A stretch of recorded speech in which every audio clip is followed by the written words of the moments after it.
Después de esto, miré y aquí una gran multitud, la cual nadie podía contar, de todas naciones y tribus y pueblos y lenguas, que estaban delante del trono en la presencia del Cordero, vestidos de ropas blancas y con palmas en sus manos o en las manos.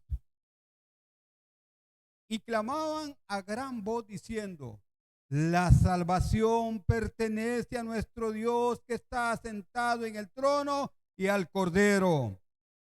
Y todos los ángeles estaban de pie alrededor del trono, y los ancianos y los cuatro seres vivientes se postraron sobre sus rostros delante del trono y adoraron a Dios, diciendo: amén. La bendición y la gloria y la sabiduría y la acción de gracias y la honra y el poder y la fortaleza sean a nuestro Dios por los siglos de los siglos. Amén. Entonces uno de los ancianos habló diciéndome: estos que están vestidos de ropas blancas, ¿quiénes son y de dónde han venido? Y yo le dije: Señor, tú lo sabes. Y él me dijo: estos son los que han salido de la gran tribulación y han lavado sus ropas y las han emblanquecido en la sangre de Cristo. Recordemos, hermanos, que Juan está en la isla de Patmos, que Juan, el discípulo amado, que Juan, el que se sentaba a la par de Jesús, que Juan, el que recostaba su cabeza al pecho de Jesús, que Juan, el que se le encomendó la madre de Jesús, ese Juan es el que está escribiendo. Y está escribiendo porque tiene una revelación de Cristo, pero no como el que anduvo con él, no como aquel que durante 3 años caminó con él, comió con él, dormían juntos y hacían cosas juntos, milagros, señales, prodigios juntos. Aquel que murió, como él lo había dicho, fue crucificado, murió, fue sepultado y resucitó. Él lo vio también. Pero la revelación que él tiene de este Jesús es otra historia muy diferente a todo lo que él conocía.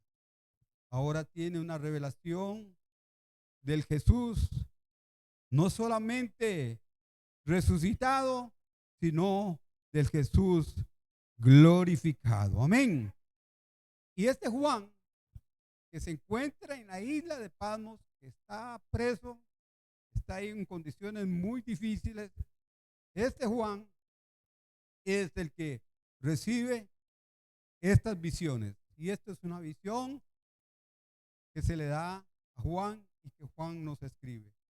Ahora, ¿cuál es el propósito de esta visión específica? ¿Cuál es el propósito? Aunque ahora vamos a estudiar una visión muy diferente a la que estudiamos anteriormente en los primeros 8 versículos. Sin embargo, no debemos de perder de vista que el Señor todavía, esta es una respuesta, esta es una contestación a la pregunta que encontramos al final del capítulo 6. ¿Se acuerdan la pregunta que hay al final del capítulo 6? Cuando llegue el gran día de la ira del Cordero. ¿Cuál era la pregunta? ¿Quién podrá sostenerse en pie? Y aquí encontramos en esta visión la respuesta que recibe Juan aquí en el capítulo 7. Esta pregunta es contestada por 2 acontecimientos o 2 visiones diferentes. Una, los 144,000 y 2, la gran multitud que encontramos a partir del versículo 9 en adelante. En la primera se le mostró a Juan que el tiempo del fin y antes de la venida en gloria del Señor Jesucristo, el pueblo de Israel creerán en él como Mesías, cosa que cuando él vino por primera vez no le reconocieron como el Mesías, porque ellos tenían la idea de un libertador, pero un libertador bélico, un libertador que iba a tomar las armas para derrocar a el que tenía la bota puesta sobre ellos, como era el Imperio Romano. Esta visión de Juan tiene lugar en la tierra al final del periodo de la gran tribulación, y por lo tanto es muy posible que aquellos creyentes judíos tengan que sufrir la persecución del anticristo. Sin embargo, sí que serán libres de la ira de el Cordero. Estos 144,000. Después de esto, como vimos anteriormente, los 144,000, que hay algunas posiciones que son literales, que es simbólico, que es la iglesia y los gentiles, los judíos y gentiles y cosas por el estilo. Pero la Biblia dice 144,000 y nos da un detalle muy, muy interesante. Pero después de esto, Juan tiene una visión en la que describe a un segundo grupo muy diferente del primero, pero que también estará en pie cuando el Cordero manifieste su ira, la gran ira de Dios. Y eso lo vemos allá en el Apocalipsis 6, 16 al 17. La humanidad huye de los juicios de los sellos, dejando una pregunta resonante en el cosmos. Cuando llegue el gran día de la ira del Cordero, ¿quién podrá sostenerse en pie? Y aquí está la respuesta divina. El capítulo 7 hace una pausa, suspende los juicios para responder a esta pregunta mediante dos visiones contrastantes de los 144,000 y la gran multitud. Y nos habla de en esas dos visiones la liberación, revelando a aquellos que han sido rescatados de la ira. El contraste entre los 144,000 del primer grupo, lo que Juan ve ahora es una gran multitud, como lo dice, a cual nadie podía contar. Además, lo que se enfatiza es que son descendientes de Israel, que no son descendientes de Israel en este segundo grupo, sino que provienen de todas naciones, tribus, pueblos y lenguas. Interesante esto. Ahora les menciono algo. Cuando yo estaba repasando, estudiando y analizando un poquito esto, pensé en algo. Y tampoco se encuentran en la tierra, sino que estaban delante del trono en la presencia del Cordero. Estos dos grupos tienen un contraste. Son los dos grupos redimidos, pero hay un contraste entre los dos. El primer grupo y el segundo grupo. El primero en los primeros 8 versículos, y el segundo de los versículos 9 al 14. Variables son origen, ¿de dónde eran? Descendientes de las 12 tribus de Israel. ¿Qué tamaño, qué cantidad? 144,000 exactos, dice el texto. ¿Y dónde estaban ubicados? En la tierra. Y el contexto de salvación, sellados antes de ir de la ira que iba a golpear la tierra. El segundo grupo, encontramos la gran multitud. ¿De dónde era? De todas naciones, de todas tribus, de todos pueblos y de todas lenguas. O sea, todas las etnias habidas y por haber, como estudiábamos ayer. Tamaño, ¿cuál era el tamaño de estos? Una multitud incontable. ¿Dónde estaban ubicados? Delante del trono en el cielo. ¿Y cuál era el contexto de salvación? Salidos de la gran tribulación. Ok. Y tampoco se encuentran en la tierra, sino que, como dice, como dice el texto, estaban delante del trono y de la presencia del Cordero. Por lo tanto, hay evidencias suficientes para pensar que estamos ante un grupo de personas diferente al anterior, a los 144,000, pero que igualmente serán librados de la ira del Cordero. Es importante notar que el texto no nos dice cómo este segundo grupo ha llegado a estar en el cielo. Cuando estudiamos temas como estos del Apocalipsis, tenemos que tener mucho cuidado y ser muy respetuosos con el texto. ¿Por qué? Porque hay diferentes líneas o pensamientos de interpretación y en algunos casos se está violando el contexto, se está violando lo que en realidad el texto nos está diciendo. Entonces puede que de repente, y eso lo digo porque estudiosos, teólogos le han puesto pensamientos al texto para que el texto diga lo que ellos quieren que diga y no están extrayendo contextualmente lo que verdaderamente el texto nos está diciendo. Por eso cuando estudiamos la palabra de Dios tenemos que tener ese cuidado. Y todos tenemos el mandato, el deber y la responsabilidad de estudiar la palabra de Dios desde ese contexto, no de otra forma. Y de esto hemos hablado mucho. Muchos errores se han cometido a través de la historia, muchos errores se han cometido en la iglesia, muchos errores han cometido muchos estudiosos, muchos predicadores, evangelistas, maestros, pastores, han cometido muchos errores al ponerle sus pensamientos y hacen que el texto diga lo que ellos quieren, lo que ellos piensan que quiere decir, pero no verdaderamente lo que el texto nos está diciendo. Por eso es importante cuando leemos el Apocalipsis principalmente y cualquier otro texto, que nosotros seamos muy cuidadosos. Si no entendemos algo, no le pongamos nuestra idea. Si no entendemos lo que dice, no le pongamos pensamientos personales o porque alguien dijo, y es que lo dijo fulano. Muchos de los fulanos que han dicho cosas al final, si son honestos, han tenido que rectificar y pedir perdón y decir, me equivoqué.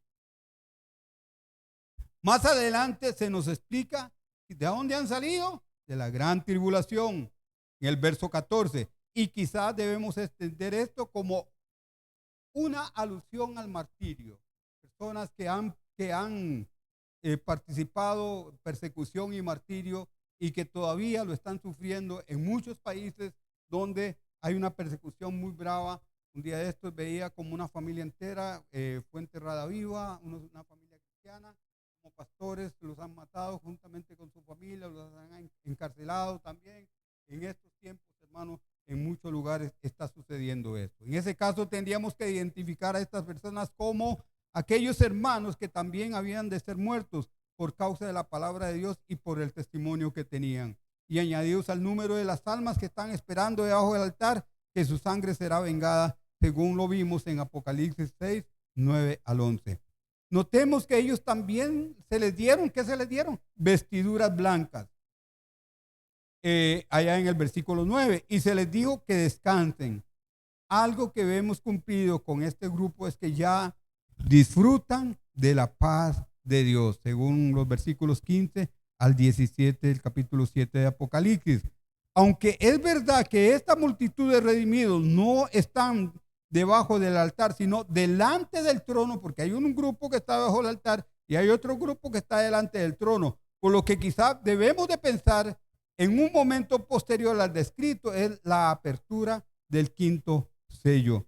En todo caso, puesto que el texto no nos dice expresamente cómo han salido de la gran tribulación, es posible interpretarlo también como una referencia al arrebatamiento de la iglesia que podría ser llevado a cabo en algún momento anterior o durante el periodo de la gran tribulación.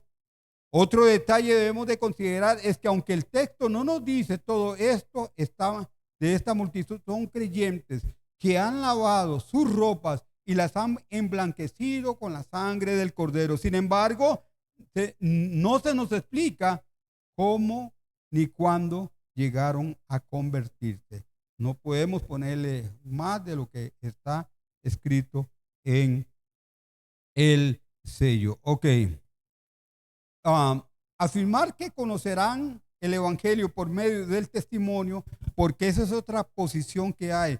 Según algunos piensan que estos 144,000 van a ser como personas por las cuales otros, por el testimonio de ellos, van a conocer al Señor. Afirmar que conocerán el evangelio por medio del testimonio de los 144,000 es ir más allá de lo que el pasaje nos dice. No podemos asegurar eso. Lo mismo que afirmar que el periodo final de la gran tribulación habrá un avivamiento espiritual como nunca antes lo ha habido.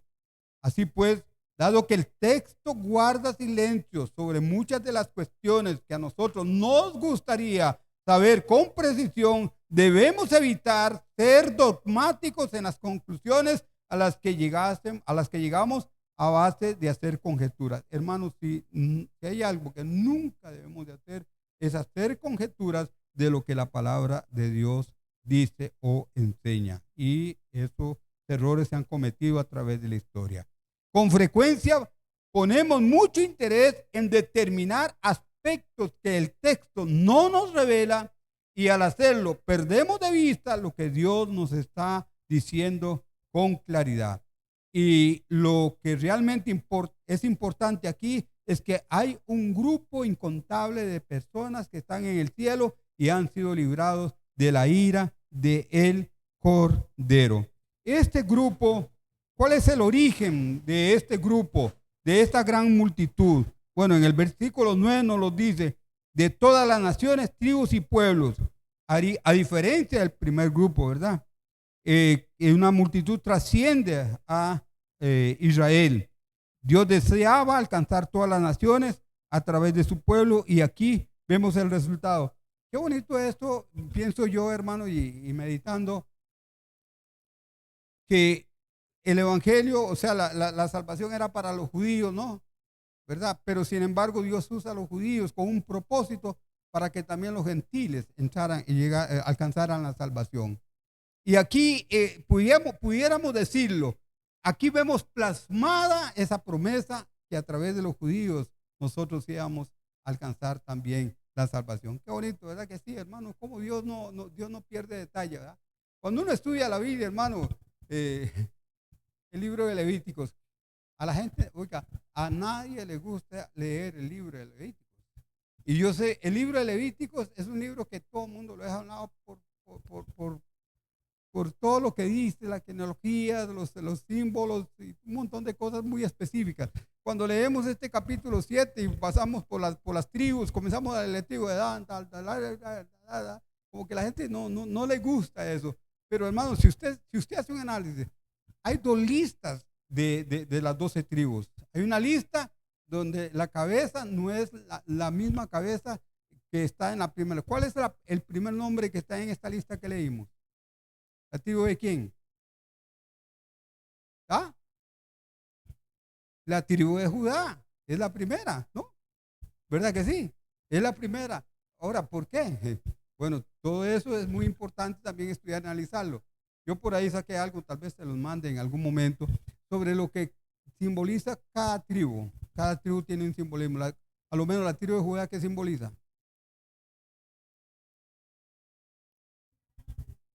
La alabanza, sí, pero sí, de ahí viene eso, pero es la alabanza, es la alabanza. Esa tribu era la tribu que exponía. Cuando en la fiesta de tabernáculos que se hacían, una fiesta muy, muy, muy interesante, ¿no? Esa fiesta, habían 3 tribus al frente, 3 tribus a un lado, 3 tribus al otro lado y 3 tribus detrás. Pero en la primera tribu que venía, en la parte de la entrada, era la tribu de Judá. ¿Qué dice la Biblia? Entrar por sus atrios, ¿con qué?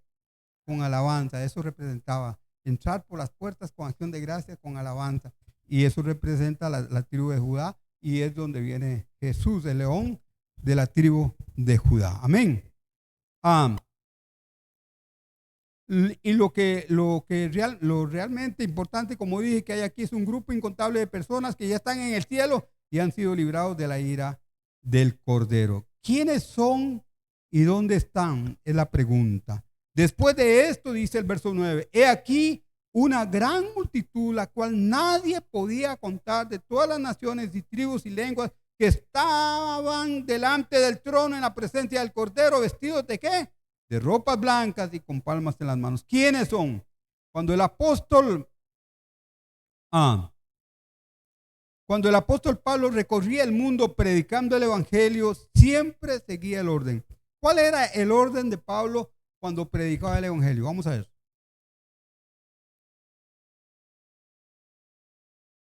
Romanos 1:16. ¿Qué dice? ¿Primero a quién? Primero al judío. Primero, ese era el orden de Pablo. Recordemos, hermano, que el apóstol Pablo amaba al pueblo judío y que él quería ir, hermano, a predicarles y a enseñarles a los judíos. Él por eso volvió a Jerusalén. Pero ese era el plan de Pablo, pero el plan de Dios era otro. Porque Pablo es el apóstol. ¿A quién? ¿A quién? A los gentiles. Pero sin embargo, él siempre estaba preocupado, por decirlo de alguna manera, por su pueblo, por los judíos. Al judío primeramente y también al griego, dice Romanos 1:16 y Romanos 2:9 y 10. En verdad, en la antigüedad, Israel fue designado como el pueblo de Dios, pero eso no quería decir que solo ellos iban a disfrutar de sus bendiciones. Serían los primeros, pero no los únicos. De hecho, Dios deseaba llegar sus bendiciones, hacer llegar sus bendiciones. ¿A quién? A todas las naciones. ¿A través de quién? A través de los judíos. Y aunque es cierto que fracasaron una y otra vez en cumplir este propósito, sin embargo, Dios lo hizo. Y ahora lo estamos viendo en esta segunda parte de esta gran multitud. Siguiendo el mismo orden que el apóstol Pablo seguía, en la primera visión de este capítulo se nos ha presentado un grupo de creyentes descendientes de las 12 tribus de Israel. Primero, los judíos. Y ahora vamos a ver un grupo incontable de más, los gentiles, de todas naciones y tribus, pueblos y lenguas, que también están delante del trono disfrutando de sus bendiciones. De este modo se cumplirá plenamente la promesa que Dios había hecho a Abraham. ¿Cuál era la promesa que Dios le hizo a Abraham en capítulo 22, verso 18 de Génesis? ¿Cuál era?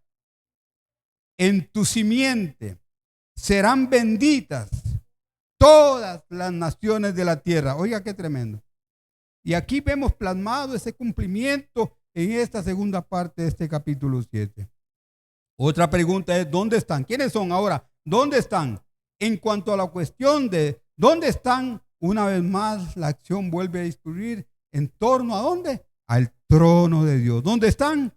Delante del trono de Dios. Así que se nos dice que esta gran multitud estaba delante del trono en la presencia del Cordero. Y antes hemos visto a los 24 ancianos alrededor del trono en el capítulo 4, verso 4. Y ahora estos aparecen también delante del trono juntamente con la gran multitud. Los 4 ancianos aparecen ahí. El trono de Dios es el centro de todo. Y estos están aquí de pie después de haber sido librados de la ira del Cordero. Sin duda es una gran maravilla que hombres pecadores puedan estar en esta posición delante del trono. Un día usted y yo estaremos delante del trono de Dios por la sangre de Cristo, por lo que Cristo hizo por nosotros en la cruz del Calvario. Tendremos ese privilegio, hermano. Yo pensé que se iban a aplaudir, que iban a gritar, que iban a decir, amén, hermano, gloria a Dios. Yo voy a estar ahí. Gloria al Señor. El centro de la gravedad celestial, que estaban delante del trono en la presencia del Cordero. El trono de Dios es el centro de todo el universo. Que hombres y mujeres pecadores puedan estar de pie justificados y ocupando esta posición central después de haber sido librados de la ira de Dios es el mayor triunfo de la gracia, como les mencioné anteriormente. La gran multitud, millones de ángeles delante del trono, adorando al Señor. Verso 10, la adoración celestial. Verso 10 al 12. Y clamaban a gran voz diciendo: la salvación pertenece a nuestro Dios que está sentado en el trono y al Cordero. Y todos los ángeles estaban de pie alrededor del trono y de los ancianos y los 4 seres vivientes, y se postraron sobre sus rostros delante del trono y adoraron a Dios, diciendo: amén. La bendición y la gloria y la sabiduría y la acción de gracias, la honra y el poder y la fortaleza serán nuestro Dios por los siglos de los siglos. Amén. Amén. Amén. Gloria al Señor. Aleluya. Hermano, es una adoración maravillosa. Aquí podemos ver, hermano, algo lindo que ahorita vamos a verlo más específicamente. Toda esta multitud, sobrecogidos por la gracia, majestad y esplendor del que está sentado en el trono, se postran sobre sus rostros y le adoran. El texto nos dice que claman a gran voz. Es claro que no adoraron, hermano, y aquí hay algo interesante, que claman a gran voz. No adoraron de una forma desganada como tantas veces lo hacemos nosotros. Levantamos las manos porque alguien dice levante las manos. Pegamos un grito de júbilo porque alguien dice que peguemos un grito de júbilo. Hagan eso, aplaudan porque alguien dice que aplauda. La adoración a Dios de un verdadero hijo de Dios es espontánea. No tienen necesidad de que le digan haga esto, haga lo otro, hermano. Es espontánea, es algo inherente dentro de nosotros, hermano. Y así debe ser la vida del cristiano. En todo tiempo, en todo momento, a nosotros nos cae una gota de agua en la cabeza y ya nos apachurramos, y ya nos afligimos, y ya nos deprimimos, y ya queremos dejar todo botado, y ya pataleamos, hermano.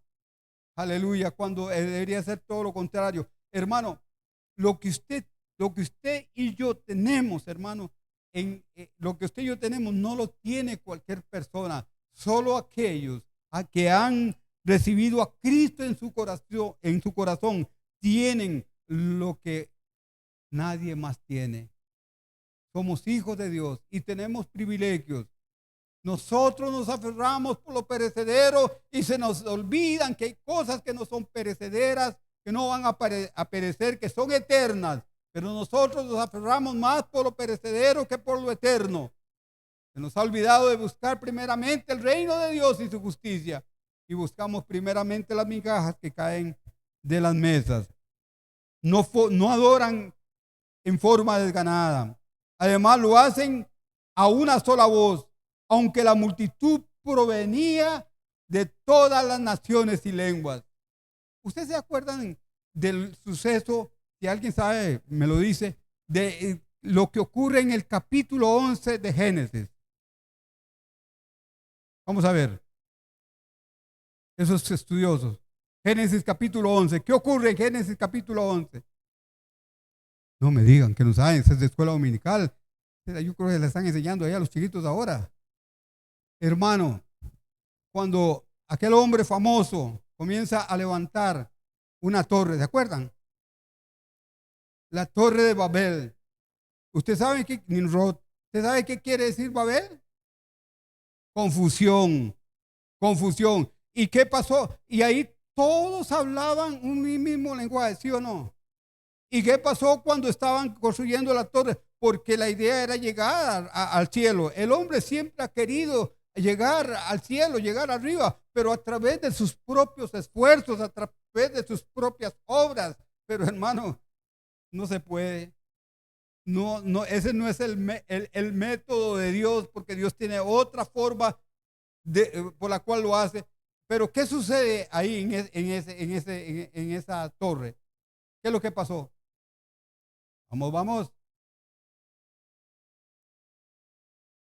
Recuerde que les dije que lo que simboliza el nombre. Ahora sí es la pista para saber qué fue lo que pasó. Confundieron las lenguas, hermano. ¿Y qué pasó cuando se confundieron las lenguas? No se podían comunicar. Aquel le decía, páseme un bloque, páseme un ladrillo, pero el otro no le entendía. El otro decía, haga tal cosa, y tampoco le entendía. El otro no se entendían, y ahí se terminó. Ahí se terminó en la confusión. Pero aquí vemos, hermano, aleluya, y esto es maravilloso, hermano, de que hay gente, oiga, hermano, yo no sé cuántos idiomas hay en el mundo, hermano. Diferentes países, diferentes etnias, diferentes culturas, diferentes, hermanos. Pero aquí, ¿qué están haciendo? Además, lo hacían a una sola voz. Oiga, hermano, gloria al Señor. Dicen algunos que el idioma del cielo es el español. Gloria a Dios, aleluya. Pero no sabemos cuál va a ser el idioma del cielo. Pero vamos a entendernos. Vamos a alabar a Dios todos juntos a una sola voz. Si en el 11 las lenguas fueran confundidas, aleluya, por lo que estaban haciendo, en este caso, hermanos, todos van a hablar un mismo idioma y todos vamos a alabar al Señor con un mismo idioma. Gloria al Señor, aleluya. Le vamos a dar honra y gloria y alabanza al que vive por los siglos, amén. De todo pueblo, de toda lengua, de toda nación y de toda tribu, hermano. Toda lengua confesará que Jesucristo es el Señor. Toda lengua. No cabe duda de que la escena que se nos describe a continuación tiene que ver con la celebración de una victoria, como ya vimos en los capítulos 4 y 5. Esta es la ocupación, oye, escuche bien, hermano. Esta es la ocupación constante en el cielo. Gloria al Señor. Aleluya.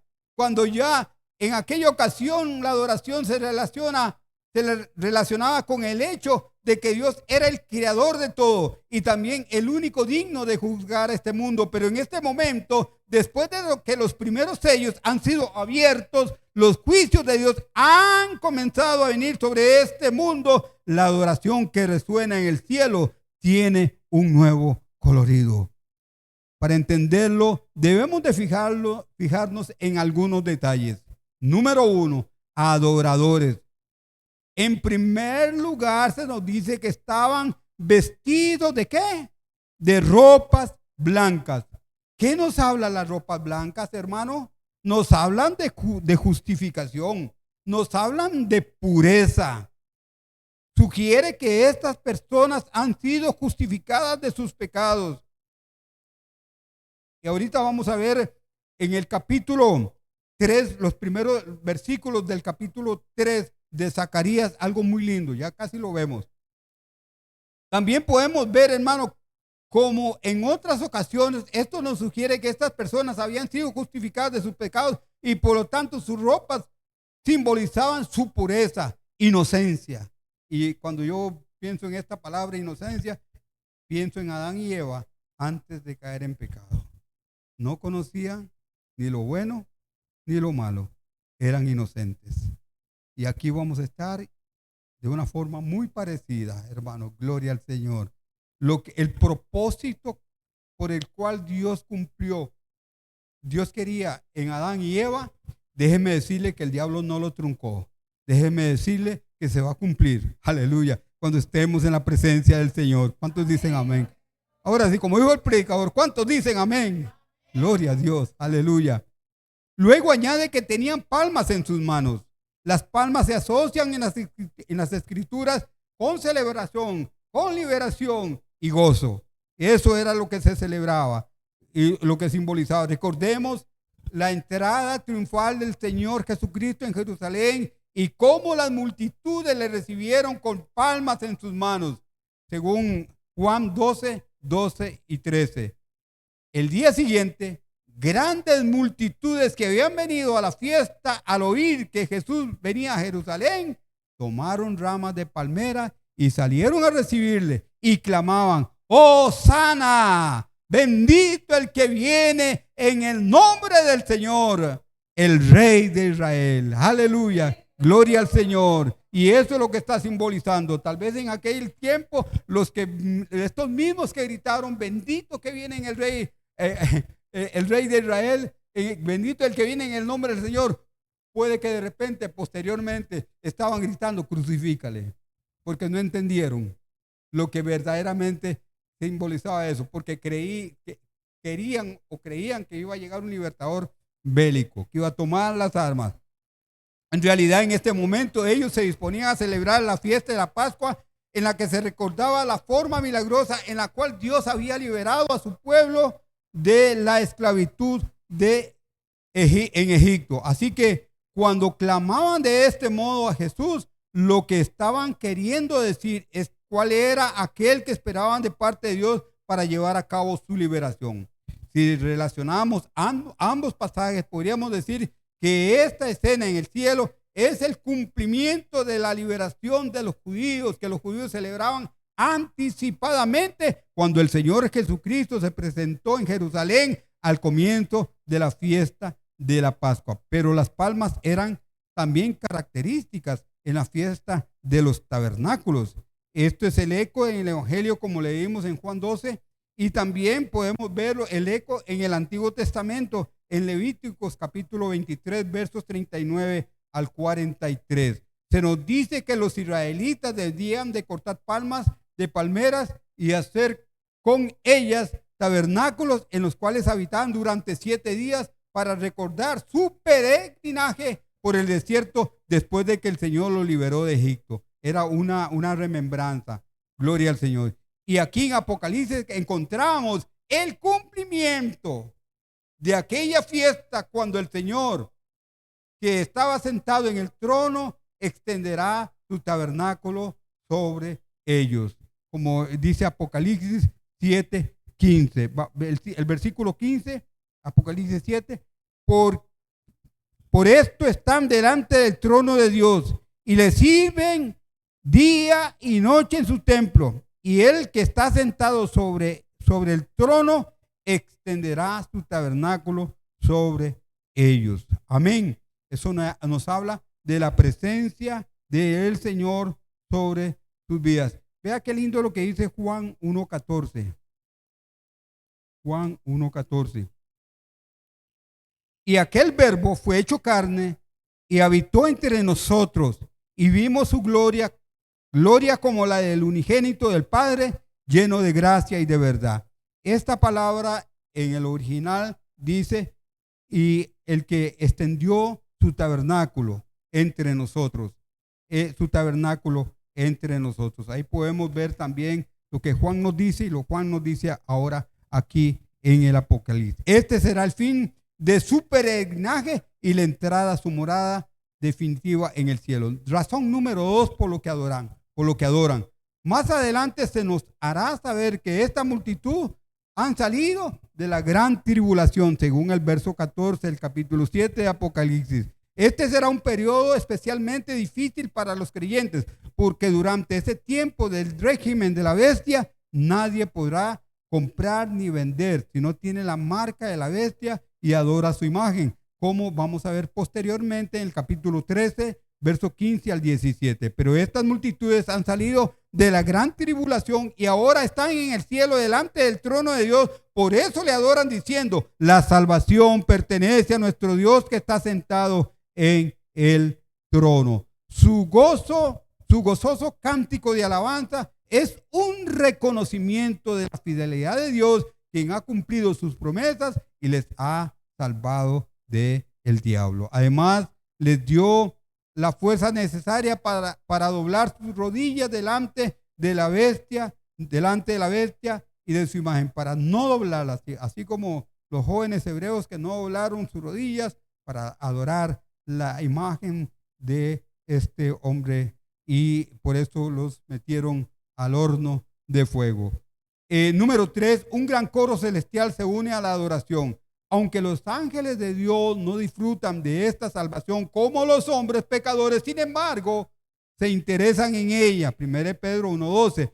Entienden la maravillosa gracia de Dios manifestada en la salvación de los pecadores y se gozan, según Lucas 15:10. Así que junto a los ancianos y los 4 seres vivientes, estos ángeles se unen a la multitud que había salido de la gran tribulación y juntos se postraban sobre sus rostros delante del trono y adoraron a Dios. Siempre que se habla de adoración en la Biblia, no se habla de cantar, por si acaso. ¿De qué se habla? Conforme a lo que estamos leyendo. De humillación, de postrarse. Y adoración es poner la frente, doblar las rodillas y poner la frente en el suelo. Todos estaban de acuerdo en expresar su alabanza con motivo de salvación, de su salvación. El hecho de que hombres pecadores hayan sido salvados es un triunfo de la gracia de Dios que hace que los ángeles todavía le glorifiquen más a Dios. Los ángeles no tienen necesidad de salvación, mas sin embargo se unen a los que ya han sido salvos para darle la máxima adoración al que vive por los siglos de los siglos. Amén. Cuarto, el contenido de la adoración, la expresión. Y esto, hermano, para que también entendamos más sobre este tema de la adoración. La expresión son casi idénticas a los que encontramos en Apocalipsis 5:12. Aunque allí la alabanza está dirigida al Cordero, pero aquí la alabanza está dirigida a Dios. Finalmente viene, pues casi, viene a ser lo mismo, o casi. Notemos también que toda la alabanza celestial se centra en la exaltación ¿a qué? A los atributos de Dios, y haremos bien en meditar en ello. Apocalipsis 7:12 diciendo, amén. Y aquí vemos lo que se conoce como hectagrama. No sé, creo que la palabra se dice así, hectagrama. Un hectagrama es algo que tiene 7 lados o 7 puntas. Y aquí vemos 7 lados, 7 atributos de Dios en este versículo 12. Diciendo amén. La bendición, la gloria, la sabiduría, la acción de gracias, la honra, el poder y la fortaleza sean a nuestro Dios por los siglos de los siglos. Amén. Y aquí vemos, hermano, 7 atributos de Dios. Notemos cuáles son estos atributos que deben ser reconocidos en Dios y por los que su pueblo debe adorar. Ojo a eso. Usted que le gusta anotar, anote estos 7 puntos, porque es la esencia de la verdadera adoración, el verdadero reconocimiento. Número 1, la bendición. Dios es la fuente de toda bendición, tanto en el ámbito de la creación como en el ámbito de la salvación. Él es la fuente de bendición. Dios es un Dios de bendición y Dios nos bendice, hermano. Dios nos bendice. A veces hay bendiciones que vienen y que nosotros se las atribuimos a algo o a alguien, ¿verdad? Por esto pasó por aquí, pero no se las atribuimos de Dios. Toda la bendición viene de Dios. ¿Cómo dice la bendición que enriquece? ¿Cómo es? No añade tristeza. ¿Cómo? La bendición de Jehová es la que enriquece y no añade tristeza. Número 2, la gloria. Se trata de la majestad esplendorosa que acompaña la presencia de Dios.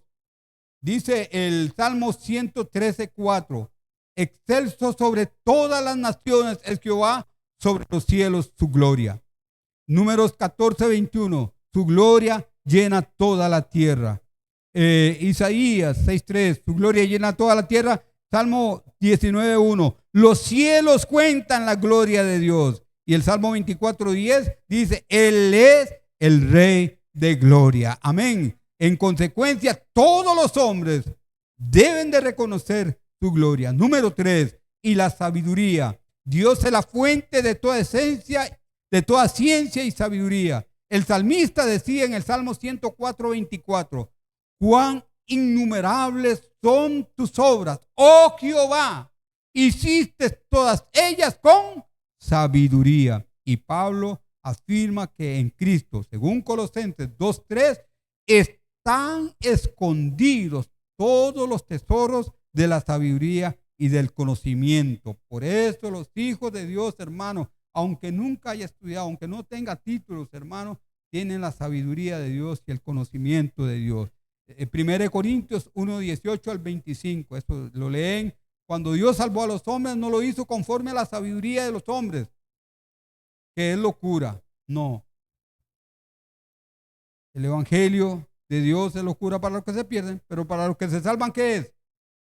Para los que se salvan, sabiduría de Dios, dice Pablo, ¿verdad? Número 4, acción de gracias. A Dios debemos dar las gracias por sus buenos beneficios para con nosotros. El salmista dice en el Salmo 103, del 1 al 6, y voy a leer solo este versículo: bendice alma mía a Jehová, y bendiga todo mi ser su santo nombre. Bendice alma mía a Jehová, y no olvide ninguno de sus beneficios. Amén. Gloria al Señor. Estamos hablando de la adoración celestial. Número 5, la honra. Y la honra. Dios tiene un honor y una dignidad única que deben de ser reconocidas por el hombre. El salmista decía: dad a Jehová la honra debida a su nombre. Salmo 96, 8. Él es digno de toda honra.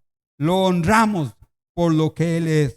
Él es Dios todopoderoso. Lo adoramos por lo que Él es. Él es el Dios todopoderoso. Y el poder. Dios es todopoderoso. Número 6, el poder. Todo lo que se propone hacer, lo hace. Así se presentó Abraham.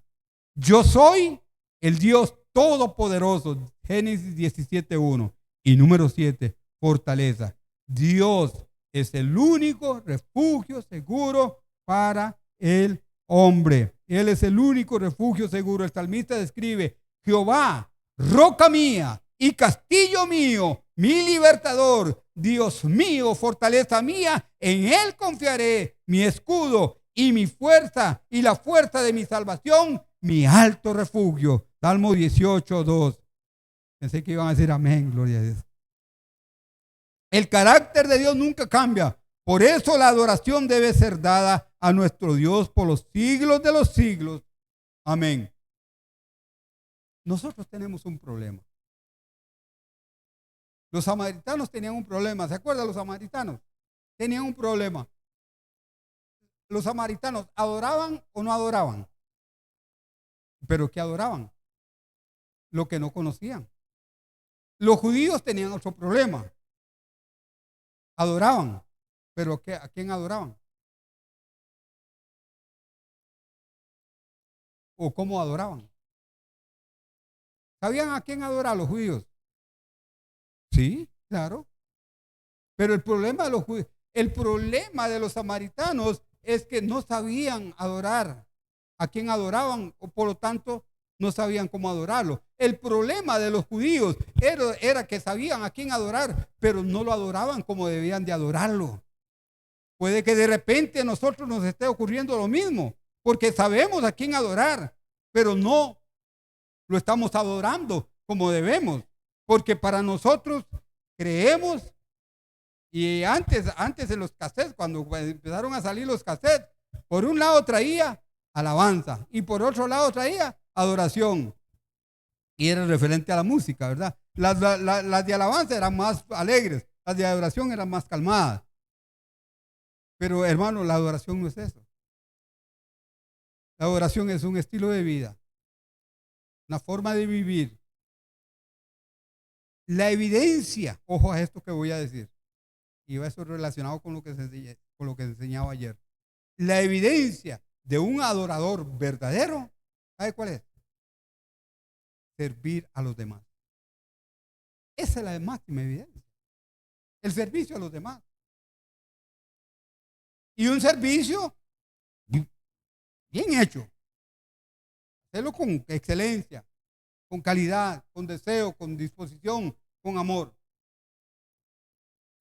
Aunque a veces hay cosas que hay que hacer que tal vez no nos gusta. Pero sin embargo, hermanos, como adoradores, la máxima expresión de un adorador es el servicio que da.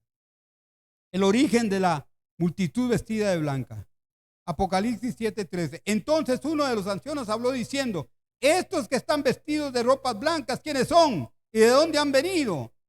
Y ahora uno de los ancianos hace esta pregunta. Juan, con la finalidad de enfocar su atención sobre la identidad de la gran multitud. Y el detalle que subraya el hecho de que están vestidos de blanco. Juan tiene que admitir que no sabe quiénes son. Y es entonces cuando le es revelada la identidad según el verso 14. Yo le dije: Señor, tú lo sabes, ante la pregunta. ¿Y cuál fue la respuesta? Y él me dijo: estos son los que han salido de la gran tribulación y han lavado sus ropas. ¿Con qué las han lavado? Y las han emblanquecido. ¿A cuánto les gusta lo blanco? A mí me gusta mucho lo blanco. Pero ¿por qué no lo usamos muy frecuentemente? Se ensucia mucho, ¿verdad? ¿Usted lavaría ropa blanca con sangre? Sí. Yo guardo, usted lava una ropa blanca con sangre, ¿cómo cree que le queda? Pero sin embargo aquí vemos el cuadro. El hecho de que Juan no supiera quién era esta multitud puede ser debido a diferentes razones. Una de ellas es que los creyentes seremos muy diferentes cuando seamos glorificados en el cielo, entonces no será tan fácil reconocernos. En todo caso, aunque el Señor se podría haber referido a esa multitud como la iglesia, evita hacerlo porque quiere subrayar ciertos aspectos de ella. Número 1, sus vestiduras. En primer lugar, se hace frecuencia a sus vestiduras. Este detalle sirve con frecuencia en las escrituras para representar la pureza y dignidad de la persona. Vea estos textos, este texto bíblico muy interesante, que vamos a ver dos textos bíblicos muy interesantes. A ver. Ok. Es Isaías 64:6. Si bien todos nosotros somos como suciedad y todas nuestras justicias son como trapo de inmundicia, y caímos todos nosotros como la hoja, y nuestras maldades nos llevaron como el viento. ¿Alguien sabe qué quiere decir cuando dice trapo de inmundicia? ¿Alguien sabe? Buena alumna, ¿vio cómo aprende? Se refiere algunos piensan que se refiere a las ropas que usaban los leprosos, que se les pegaba la piel. Usted sabe que lo que pasaba, las llagas y todo, se les perdía pedazos de carne y todo eso, que eso se está refiriendo. O también se puede referir a los trapos que usaban las mujeres cuando tenían la menstruación. Cualquiera de estos dos. Trapos de inmundicia. Imagínense. Póngale atención a eso. Zacarías capítulo 3, verso 1 al 5. Se mostró al sumo sacerdote Josué, el cual estaba sentado delante del ángel de Jehová, y Satanás estaba a su derecha para acusarle. Y Jehová dijo a Satanás: Jehová te reprenda, oh Satanás. Jehová, que ha escogido a Jerusalén, te reprenda. ¿No es este un tizón arrebatado del incendio? Y Josué estaba vestido de vestiduras viles y estaba delante del ángel. Y habló el ángel y mandó a los que estaban delante de él diciendo: quítale las vestiduras viles. Y a él le dijo: mira, que te he quitado, ojo lo que simboliza quitar las vestiduras viles, que he quitado de ti tu pecado y te he hecho vestir de ropa de gala. Después digo: pongan mitra limpia en su cabeza. Y pusieron una mitra limpia sobre su cabeza y le vistieron las ropas. Y el ángel de Jehová estaba en pie. Este Josué, en la Biblia hay como 3 personajes del mismo nombre, Josué. Josué es un nombre significa lo mismo que el nombre de Jesús. Pero este Josué, que es nombrado sumo sacerdote, o que es sumo sacerdote, cuando ellos vienen del exilio de Babilonia, vienen a restaurar nuevamente el templo. Y entonces Josué toma esa posición. Pero Josué tenía que ser limpio. Seguramente venía contaminado con algunas cosas por allá. Pero viene, oiga hermano, es que aquí hay una enseñanza que se puede quedar uno aquí. Hay una enseñanza maravillosa. Porque Satanás es el acusador que nos acusa de día y de noche delante del Señor, ¿o no? Pero siempre el Señor a sus hijos los va a defender, va a interceder por sus hijos. Amén. Gloria al Señor. Aleluya. Entonces, hermanos, vemos aquí esta figura también. Puede simbolizar también triunfo y victoria. Número 2, han salido de la gran tribulación. Estos fieles han salido de la gran tribulación y ahora están en perfecta paz en la presencia del Señor. Notemos aquí cierto tono de triunfo. Se cumple lo que la palabra de Dios dice. ¿Y qué dice la palabra de Dios en el capítulo 8, versos 33 al 39 de Romanos, que tanto mencionamos nosotros? ¿Quién acusará a los escogidos de Dios? Dios es el que justifica. ¿Quién es el que condenará? Cristo es el que murió, mas el que también resucitó y el que además está a la diestra de Dios, el que también intercede por nosotros. ¿Quién nos separará del amor de Cristo? ¿Tribulación, o angustia, o persecución, o hambre, o desnudez, o peligro, o espada? 36. ¿Cómo está escrito? ¿Cómo está escrito? Por causa de ti somos muertos todo el tiempo, somos contados como ovejas de matadero. 37. Antes, en todas estas cosas, somos más que vencedores por medio de aquel que nos amó. Por lo cual estoy seguro de que ni la muerte, ni la vida, ni ángeles, ni principados, ni potestad, ni lo presente, ni lo porvenir. 39. Ni lo alto, ni lo profundo, ni ninguna otra cosa creada nos separará, nos podrá separar del amor de Dios que es en Cristo Jesús, Señor nuestro. Hermano, los verdaderos hijos de Dios tienen su salvación asegurada y el lugar en la presencia del Señor. Es verdad que todos los cristianos deben pasar a través de muchas tribulaciones, como dice 14:22 de Hechos, pero esta gran tribulación será un tiempo único de prueba en toda la historia de la humanidad que demandará una fe absoluta de parte de los creyentes. En muchos casos tendrán que sufrir martirio por causa de la fe, como muchos están sufriendo. No olvidemos que el tiempo de la gran tribulación del anticristo estará en el clímax de su carrera y la persecución contra los santos será mucho más intensa.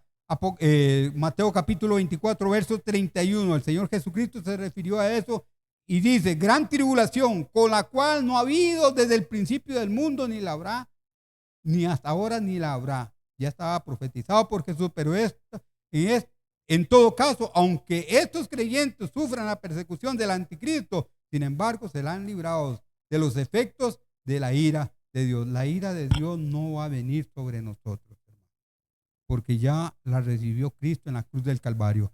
Este será un periodo especialmente difícil para aquellos cristianos que están acostumbrados a un estilo de vida cómodo y que se sienten a gustos con el mundo. En especial para aquellos, este tiempo será muy difícil porque ni están acostumbrados al sufrimiento por el nombre de Cristo, ni tampoco lo consideran un privilegio. Es muy probable que otros creyentes que en esta hora ya están sufriendo en algún tipo de persecución, como todos sabemos, uno de los muchos países donde el cristianismo es perseguido, cuando llegue este momento de prueba, estarán mucho mejor preparados para soportarla. Por eso cuando pasen por pruebas, hermanos, las pruebas más bien nos van a fortalecer para la que venga.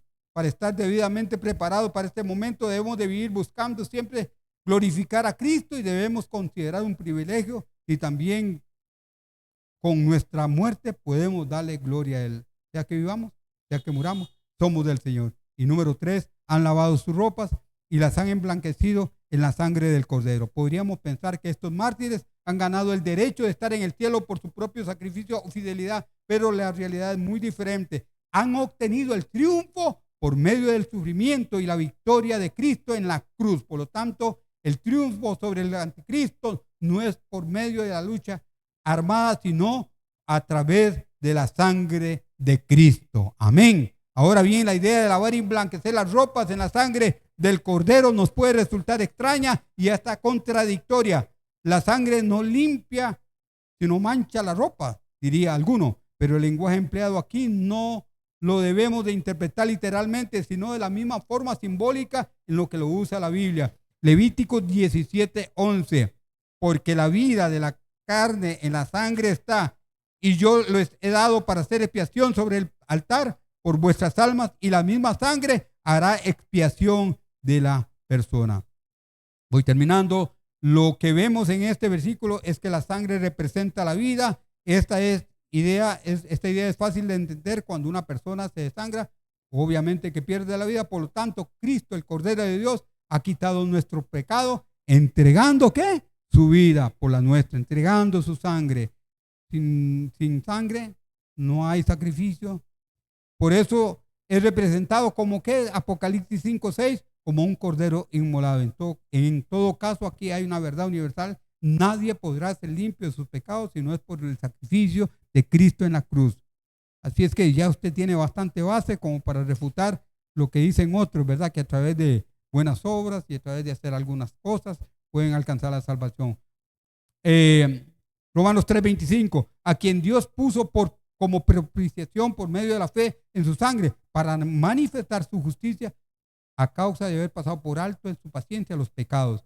Romanos 5:9, pues mucho más estando ya justificados por su sangre, por él seremos salvos de la ira. Colosenses 1:20, y por medio de él reconciliar consigo todas las cosas y las que están en la tierra como las que están en los cielos, haciendo la paz mediante la sangre de su cruz.